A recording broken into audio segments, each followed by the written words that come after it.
اللہ تعالیٰ نے رمضان میں زوجہ کے قریب جانے سے صحابہ کو منع کیا تھا. بڑا دلچسپ واقعہ ہے. رمضان کی راتوں میں بھی زوجہ کے قریب جانے سے منع کیا تھا. ایک صحابی تھے، وہ رات میں کہیں چلے گئے. اب بڑے پریشان ہوئے، رسول اللہ صلی اللہ علیہ وسلم کے پاس آئے، عرض کیا یا رسول اللہ مجھ سے غلطی ہوئی، رمضان کی رات میں نے اپنی زوجہ کے قریب چلا. آپ نے فرمایا کیوں؟ وہ بڑا دلچسپ واقعہ ہے، بس بظاہر تھوڑا حیا کے خلاف بھی ہے لیکن اتنا بھی نہیں ہے. وہ کہہ رہے میری زوجہ کہیں پانی بھرنے کے لیے جا رہی تھی، ان کی پنڈلی کھلی تو میری نظر بیوی کی پنڈلی پر پڑی اور میں بس پاگل ہو گیا بیوی کے عشق میں. میں یہ اس لیے بیان کر رہا ہوں کہ جو لوگ نظر کی حفاظت کرتے ہیں وہ بیوی کے عشق میں پاگل ہوتے ہیں. جو دن رات انٹرنیٹ پر پنڈلیاں دیکھتے رہتے ہیں انہیں بیوی کی پنڈلی بھی کیا شکل بھی اچھی نہیں لگتی ان کو.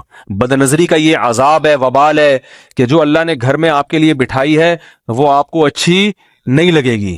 تو نظر کی حفاظت کیا کرو، اس سے آپ کو اپنی بیوی سے عشق ہوگا، محبت ہوگی. بات آ رہی ہے سمجھ میں؟ تو اب دیکھو کیسا روزے کی حالت ہے. رمضان میں پابندی ہے، اسلام میں حکم تھا جو رمضان میں بیوی سے ہم بستری کرے گا 60 روزے لگاتار رکھنے پڑیں گے. کتنا بڑا جرم، لیکن صحابی سے برداشت نہیں ہوا. صرف زوجہ کے پاؤں پہ نظر پڑی ہے تو وہ کیسے بیوی سے محبت کرتے ہوں گے، اور وہ بیوی کے بغیر رہ سکتے ہوں گے. اور آج لوگوں کے فون آتے ہیں ہماری بیگم جس میگے جاتی ہے اتنی خوشی ہے، ایسا اچھا سا فیل ہوتا ہے، ایسا عجیب سا محسوس ہو رہا ہوتا ہے جیسے آزاد ہو گئے. تو میں کہتا ہوں ظاہر ہے اب تمہیں موقع مل گیا کنڈی لگانے کا، ٹھیک ہے نا، اور آنکھ مٹکے کرنے کا، تو خوش تو ہوگے. تو یہ بھی ایک عذاب ہے جو لبرل لوگ نے جس عذاب میں ڈالا ہوا ہے نا، اس میں عورت کے حقوق نہیں ہے. عورت کے حقوق نظر کی حفاظت میں اور عورت کے پردہ کرنے میں ہے. جب مرد باہر نکلے گا سب پردے میں ہوں گی تو آئے گا کس کے پاس؟ بیگم کے پاس ہی آئے گا. تو اتنے منہ کالا کرنے کے راستے کھول دیے ہیں تو ظاہر ہے پھر کامیاب ازدواجی زندگی نہیں ہوتی. تو نبی کے پاس آئے، عرض کیا یا رسول اللہ میں برداشت نہیں کر پایا. تو آپ مسکرا دیے.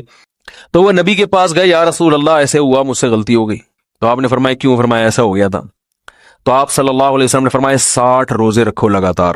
انہوں نے فرمایا ایک کی طاقت نہیں ہے، اس میں یہ ہو گیا 60 کیسے رکھوں گا، نہیں ہے طاقت 60.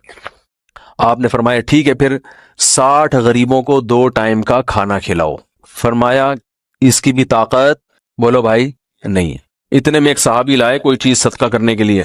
تو آپ نے فرمایا چلو اصل حکم تو یہی ہے کہ 60 روزے یا پھر 60 غریبوں کو کھانا، وہ نہیں تو چلو فی الحال ان کو تنبیہ کے لیے کچھ ان سے صدقہ کروا لیتا ہوں.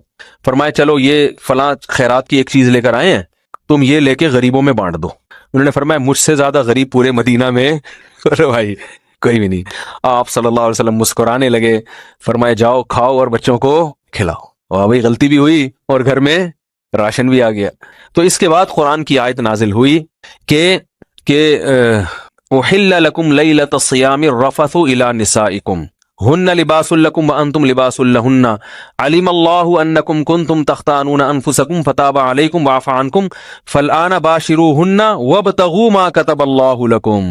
فرمایا اللہ کو بتایا کہ تم اس حکم پر عمل نہیں کر سکتے، لہٰذا رمضان کی راتوں میں تمہیں اپنی بیوی کے پاس جانے کی اجازت ہے، لہذا ان کے پاس جایا کرو اور اس اولاد کو تلاش کرو جو اللہ نے تمہارے مقدر میں لکھ دی ہے.